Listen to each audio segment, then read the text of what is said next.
The Equitable Life Assurance Society presents This Is Your FBI.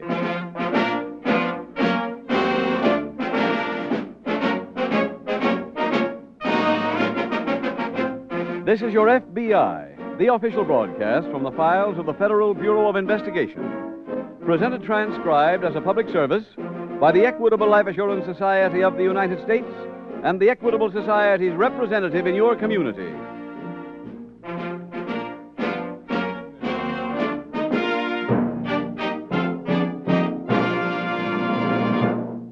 Making a lot of money isn't always the answer to a secure future. The answer is how well you manage the money you make.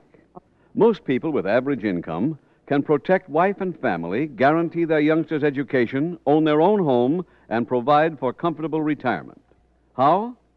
The secret can be yours by consulting your local Equitable Society agent. In about 14 minutes, I'd like to tell you more about these helpful, friendly men whose purpose it is to build financial protection for American families. Be sure to listen.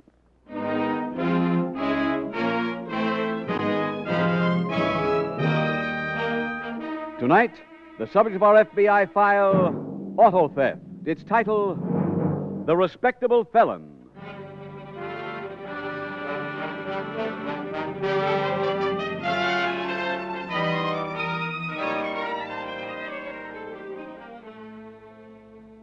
American engineering and production skills have made the automobile a commonplace possession. However, because of our defense effort limits the number of cars manufactured, the demand exceeds the supply.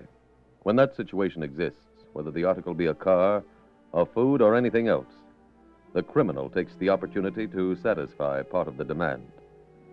This evening's case from the files of the Federal Bureau of Investigation describes the workings of one particular group of car thieves. A group whose operation was so unusual, it merited more than a full page of description in a recent issue of the FBI Law Enforcement Bulletin.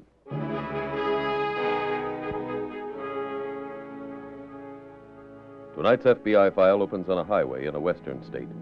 It is late at night. A car weaves from lane to lane, passing to speed on one car on the right, the next on the left.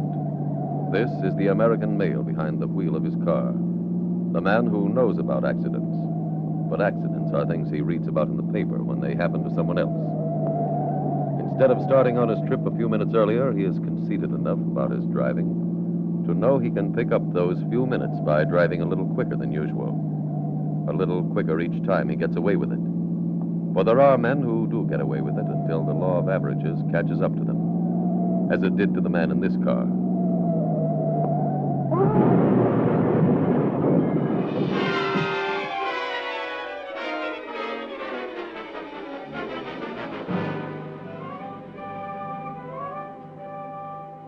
Later that night, at a garage near the scene of the crash, State Trooper Hornell is examining the wrecked car when his superior, Captain Belmont, approaches.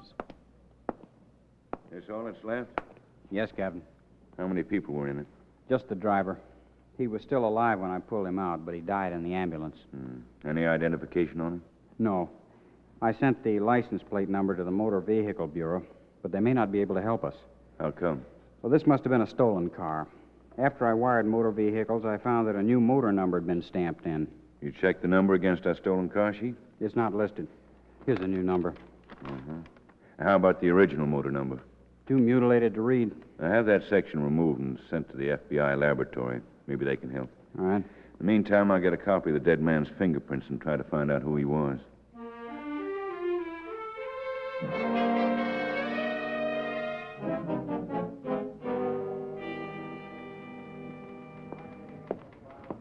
Captain Belmont? That's right. Special Agent Taylor, FBI. Oh, nice to know you, Taylor. Thank you, Captain.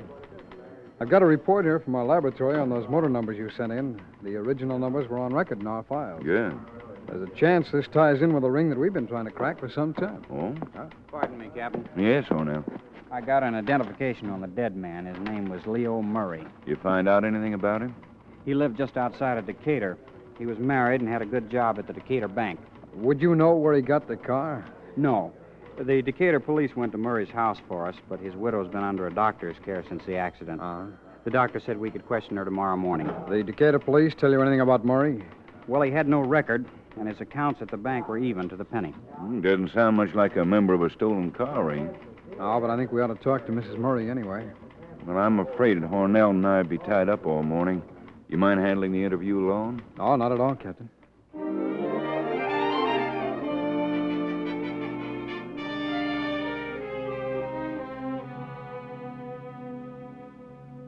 Mrs. Murray, where did your husband get the car he was driving?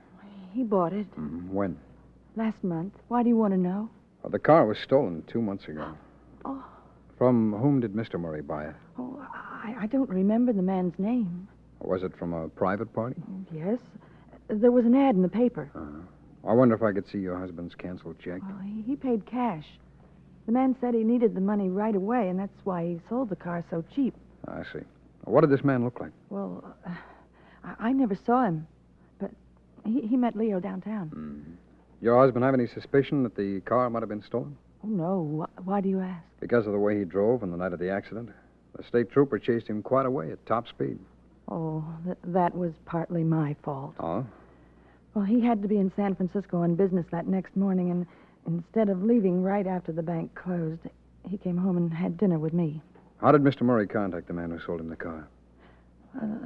Let me see. Well, he had to write to some box number at the paper. There must be a copy. Leo always made a carbon. Where did he file them? In the den. I'll try to find it for you.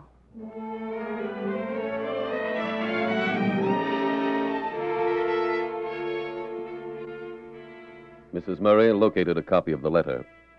Agent Taylor made a note of the box number, then proceeded to the newspaper office. The box had been given up. Agent Taylor interviewed the clerk who had taken the ad. She remembered the man who had placed it. Does this drawing look like him? The clerk shook her head. No, it didn't resemble the man. The one who had placed the ad had red hair, was tall, broad-shouldered, well-dressed, seemed to be in his middle 40s. No, he wasn't a regular customer. No, he hadn't been in since the previous month. No, he paid for the ad in cash. Every question seemed to produce the same answer. Then Agent Taylor interviewed another clerk who broke the log jam and allowed the investigation to continue. Captain, we got a break at the newspaper office. Yes, I know. I got your message about the man with the red hair. You check his description against your files? Yeah. He has no record with us, and none of my men recognized him. Well, I found another clerk after I'd called in. She also remembered the redhead. Gave me the name of another man to whom he sold a car. Somebody besides Murray? Yeah, and the second man confirmed the description. Captain, I don't know if this is the same ring I've been working on, but it's definitely a mass operation. Who's the other car buyer? A doctor in Decatur. I examined his car. I found this new motor number stamped on it. Oh, Oh, by the way, I've checked on both purchases. Neither one had any idea they were buying a stolen car. Did the doctor have transfer papers on his car? Yeah? Well, they've got the seller's name and address on the back. Yeah, I know, but the redhead used the name John Smith, and the address turned out to be the post office. Well, I'll check this motor number against our list. All right. Oh, I've already wired it onto my office. I'm sure this will turn out to be a stolen car, too, but suppose it is. How'll that help us find the redhead?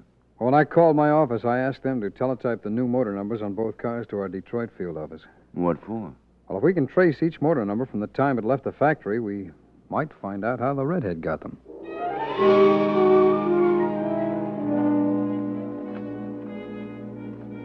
There are FBI field offices in every part of the country. Each is available when an investigation demands their help. In this case, the Detroit field office submitted the motor numbers to the factory.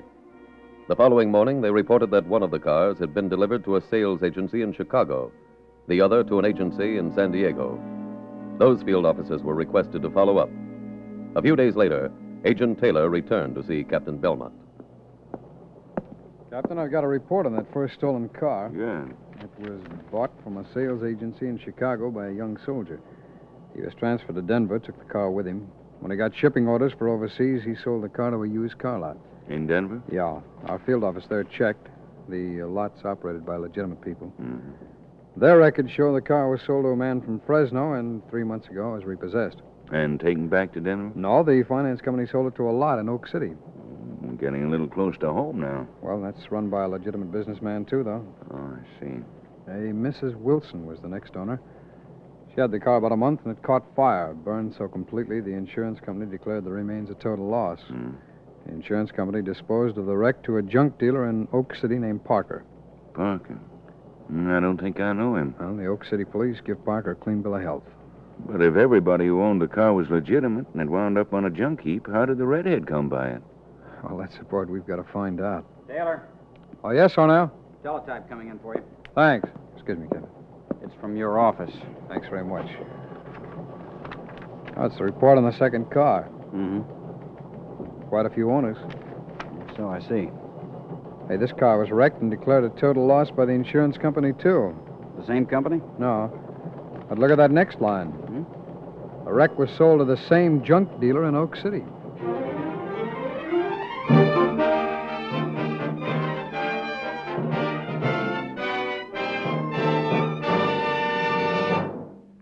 We will return in just a moment to tonight's exciting case from the official files of your FBI. Right now, I'd like to ask you a question. Are you betting against yourself? If your wife, your family, your home, your health, and your old age are not protected, then you are gambling against unnecessary odds. And the first thing to do is get acquainted with a man who can help protect you best, your Equitable Society agent. Here's what Mr. Paul Warden, a member of the Equitable Society, has to tell you about his experience. Mr. Warden, how did you get to know your Equitable agent?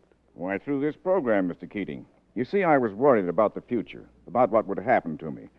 And I didn't know just what to do about it until I heard about planned life insurance over this program. And then what did you do? Well, I called my local Equitable Society representative. What kind of man was he, Mr. Warden? He was friendly, sincere, and helpful. He discussed my problems and answered all my questions, frankly and fully. The upshot was I joined Equitable, and ever since I've enjoyed financial peace of mind. I think you'll find that's typical of what Equitable representatives are doing everywhere. They are ready, willing, and able to give you the benefit of their wide experience and training in life insurance. They know how to fit the right life insurance plan to every individual money problem. They know how to protect you and your loved ones no matter what. Every Equitable agent is a specialist, a professional man highly trained. And back of him and back of you is a staff of trained experts in the Equitable Society Home Office. Technicians, actuaries, economists. So please remember this. Stop betting against yourself. Protect yourself, your family, your children. Enjoy peace of mind. Get acquainted anytime, anywhere, and with no obligation to you with a friendly, helpful man who knows the answers. Consult your local telephone directory for the name of your local Equitable Life Assurance Society representative. You'll be glad you did.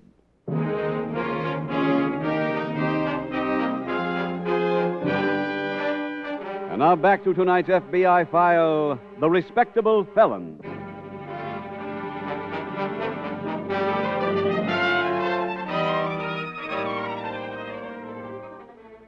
The latest issue of your FBI's Uniform Crime Report shows how widespread auto theft has become. No section of the country is immune, and unfortunately, citizens in every part of the nation are equally guilty of aiding both professional and amateur car thieves through sheer carelessness. In some cases, the car was stolen when people parked and not only left keys in the ignition, but obligingly left the motor running. A few cities have had to go so far as to make it a crime to leave keys in an unattended car, and even that drastic move has not entirely eradicated the offense. Last year, the value of stolen automobiles rose to more than $95 million. If you drive a car, you can help prevent thieves from duplicating that figure in 1952. When you park, remove the keys and shut off the motor, then lock the car.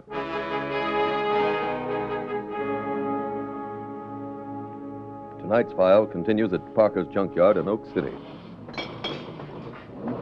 Parker! That's right. Parker, I'm Special Agent Taylor of the FBI. Here are my credentials. Oh, what can I do for you? Well, I'd like to find out something about a couple of wrecked cars you bought. Yeah, let's get out of the noise. How many wrecks do you handle? Oh, all I can get. They're top-grade scrap. Here, go ahead. Thanks. Yeah, that's a little better. Parker, you keep records of the motor numbers? Yeah? Which ones were you interested in? These? Just a minute. 43497. Sing out if you see it before I do. All right. 4, 3, 4, 9, 7, 6, 2, 1. That's it. Well, I had that one. I sold it. So, See, George Griffin. What's that other number? all right. Here. 97979. Here we are. 973448221. Huh. Sold that one to George Griffin, too. You know Griffin? Oh, so. He's only been in a couple of times. Hey, by any chance, would he have red hair? No. What can you tell me about him? Well, he come in a couple of months ago looking for wrecks. He had a list of what he wanted, like, say, 3 Chevys, 2 Fords, 4 Cadillacs, 3 Olds, a couple of Pontiacs. I remember he bought 21 altogether. Did he say why he wanted wrecks of those specific cars? You get so many crazy orders every day in this business, I never asked him. He come with a truck? No, he picked out what he wanted, paid spot cash, said he'd send a truck around that afternoon. Well, the truck was in and out the next couple of days, picking up a few things each trip. You have Griffin's address there? Yeah, I think so. Yeah. George Griffin, 93 Broadway. Fine, thanks very much.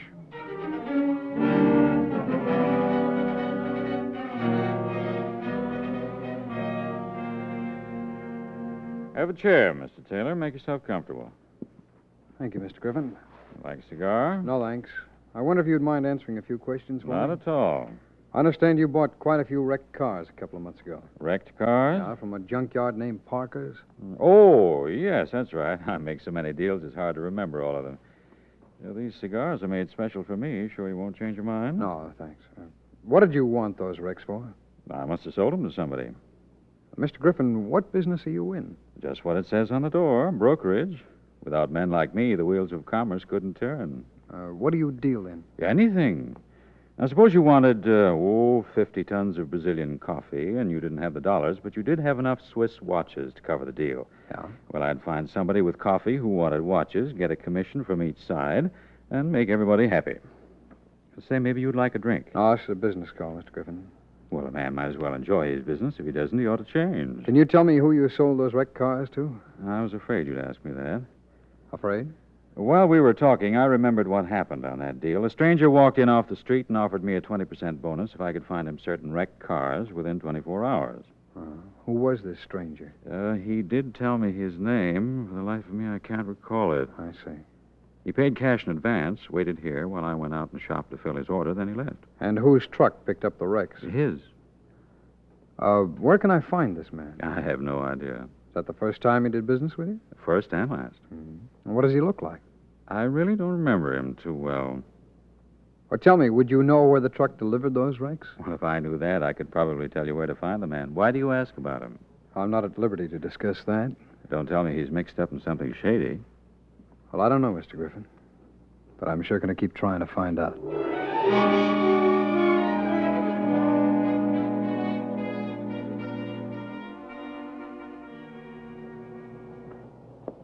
Captain, did you get my message? Yes, Taylor, and we've got quite a file on Griffin. What's his record? He's been arrested 6 times on suspicion of everything from black market operations during the water hijacking. How many convictions? None. Closest he came to jail was a 2-year suspended sentence. If he's that slick, he must have held me pretty cheap. Why? Story he told me today wouldn't have fooled a 6-year-old.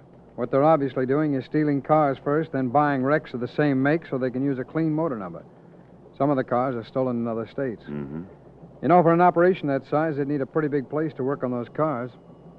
Where's Griffin been arrested? Always in an office. Well, no lead there. Excuse me. Sure. Captain Belmont. Is Agent Taylor there? Just a minute. For you. Oh, thanks. Taylor speaking. This is Bill Parker at the Oak City junkyard. Sure, Mr. Parker. One of my men just told me Griffin was here. When? Yesterday. He had another list, but this time we couldn't fill it. Is he coming back? No, I understand he seemed to be in a hurry to get the stuff. Do you know what was on the list? Yeah, 3 Packards, 1 Chrysler, 2 Buicks, and 5 Cadillacs. Cadillacs. Anything else? No. All right, Mr. Parker. Thank you very much for calling. Griffin was at Parker's junkyard looking for these wrecks. Pretty brazen. Well, he went there yesterday before I interviewed him. He didn't get what he needed. He seemed to be in a hurry to have the order filled. There are quite a few other junkyards in Oak City. Well, let's check all of them.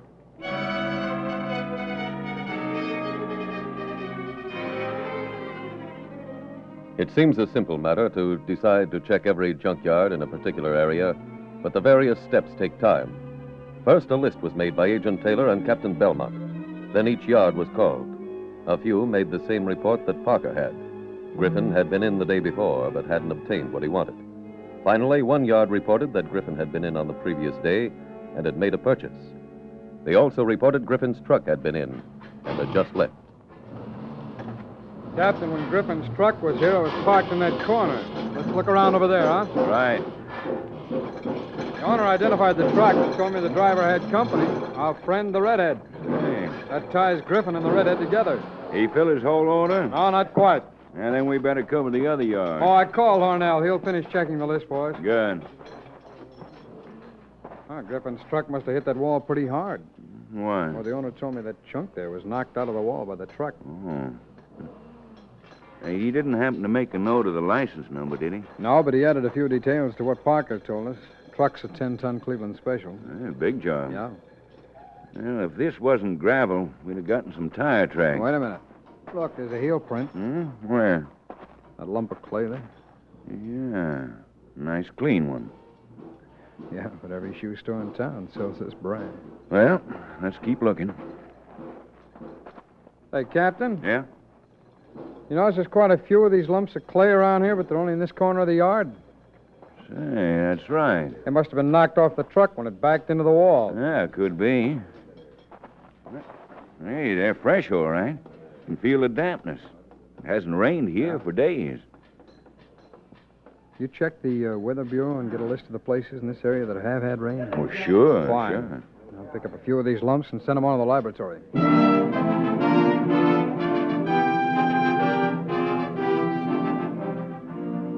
Taylor, here's your message. Oh, thanks. Laboratory reports earth samples contain metal shavings, emery dust, ferns, pine needles, and large amounts of coarse clay similar in general structure to samples previously obtained from area surrounding Mount Paxton. Yeah, Paxton's one of the places it rained yesterday. Captain, I just heard from a junk dealer in Decatur. And Griffin buying there, too? Yes, and his truck left the yard 5 minutes ago. Order roadblocks on all highways. Any word yet? Yeah, just came in. Why? Oh, not so fine. What? A gas station on Route 9 reported a truck stopped there to fill up 10 minutes ago. Route 9. Well, that's beyond the roadblocks, isn't it? Yes, must have gone through before we got set up. Captain, the truck was just seen again. Yeah, where? On the ridge route near Mount Paxton. Can we set up a block on that road? Yes, but they might turn off the ridge route in half a dozen places. All right, let's get cars and do some patrolling ourselves.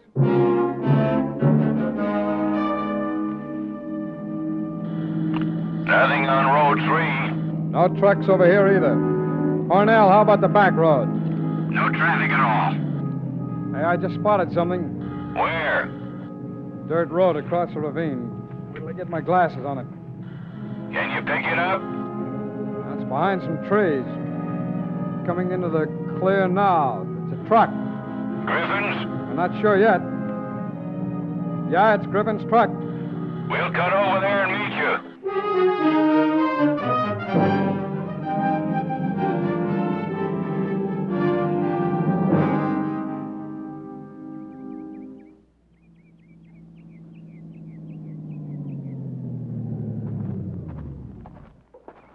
Truck turned down that dirt road, Captain. Leads to Floyd Mason's farm. Oh, who's this Mason? An old farmer who died last year. Well, then Griffin must have taken it over. Come on, Captain. Let's go take a look around. Right. When Hornell sees our cars parked here, I guess he'll know where we've gone, huh? Oh, sure, sure. These woods give the place great cover, don't they? Yeah, he couldn't have found a much better hideout. You been out here before? Oh, once or twice. There's a clearing around this bend. Across the clearing is the barn. Hey, that's quite a barn. And Griffin's added to it. Oh? It wasn't that big. And it used to have windows. One of those doors is partly open. Mm-hmm. Yeah, we could make it to that clump of trees. We might be able to see inside. Well, let's take a chance and run for it. Right. Come on. Let's hold it here. All right. Yeah, look, there's the truck. Mm-hmm. Not unloaded yet. Look in there, will you? Complete paint shop, acetylene torches. Yeah, we can only see part of it. Yeah. Want me to go back to the car and call for more men? Yeah, it's a good idea. Okay. Hey, hold it. There. What? Door's opening. Look, there's somebody coming out. 2, 3, 4, 5 men. There's the redhead. Yeah. No Griffin, though. And the door's opening again. There's Griffin. All right, Captain, let's take them.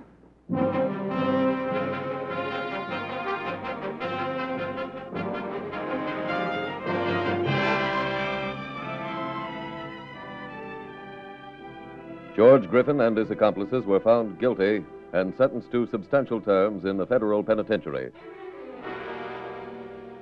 And so Special Agent Taylor, in cooperation with 2 members of the state police, was able to apprehend not only the leader of the stolen car ring, but also the other members. As you heard, the vital clue to the whereabouts of the ring's hideout came from the FBI laboratory when the lump of red clay was analyzed by the petrography section. Throughout the laboratory, work is going on even as you hear this broadcast. Work on other important investigations. In many of those cases, as it did in this one, the laboratory will give a special agent in the field the piece of information he needs. For scientific knowledge in the hands of the technicians at the FBI laboratory has come to be an important part of the never-ending fight against crime. The relentless battle of the Federal Bureau of Investigation to protect the property, lives, and freedom of you, the American people.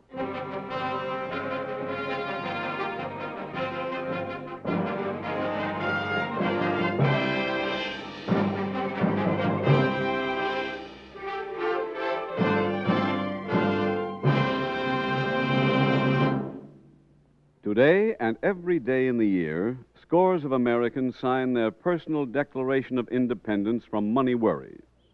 These are the heads of families who join the Equitable Society.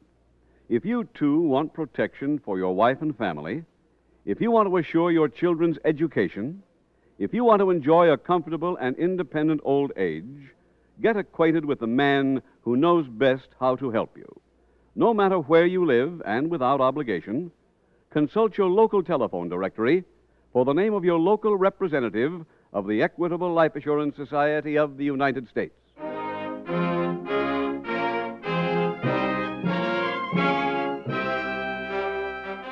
Next week, we will dramatize another case from the files of the Federal Bureau of Investigation. Its subject, Escape. Its title, The 3-A-Day Fugitive.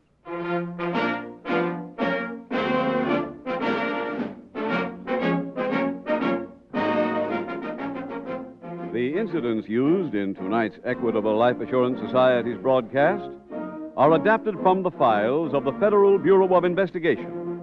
However, all names used are fictitious, and any similarity thereof to the names of places or persons, living or dead, is accidental. Tonight, the music was composed and conducted by Frederick Steiner. The author was Jerry D. Lewis. Your narrator was William Woodson, and Special Agent Taylor was played by Stacey Harris. Others in the cast were May Clark, Whitfield Connor, Sam Edwards, Bill Johnstone, and Steve Pendleton. This Is Your FBI, a Jerry Devine production, was directed by Sid Goodwin. This is Larry Keating speaking for the Equitable Life Assurance Society of the United States and the Equitable Society's representative in your community, and inviting you to tune in again next week at this same time when the Equitable Life Assurance Society will bring you another thrilling transcribed story from the files of the Federal Bureau of Investigation. The 3-A-Day Fugitive on This Is Your FBI. Stay tuned for the adventures of Ozzie and Harriet. There's fun for the whole family when Ozzie and Harriet come your way next. This program came to you from Hollywood.